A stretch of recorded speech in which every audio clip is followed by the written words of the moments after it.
श्री स्वामी समर्थ।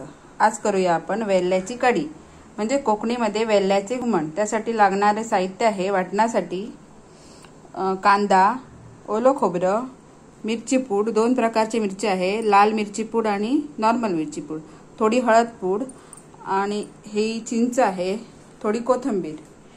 हे फोडणीसाठी लागणार थोडा कांदा चिरून घेतला आहे आणि मिरची, कोथिंबीर। आता आपण वाटण लावून घेऊया।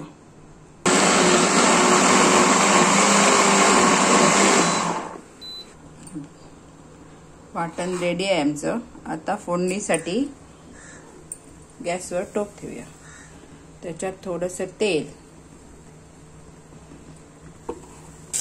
तेलामध्ये फोडणी घातली आहे, कांदा आणि मिरची। फोडणीचा कांदा लाल होईपर्यंत फोडणी भाजायची आहे। आता त्याच्यामध्ये हे वाटण घालूया।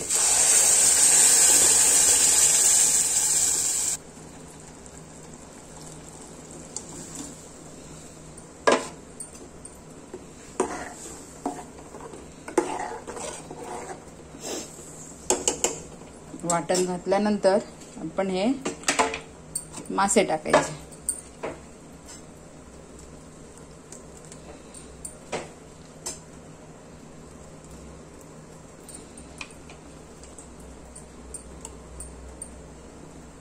सगळ्यात लास्ट मीठ घालून चांगलं शिजून घ्यायचं।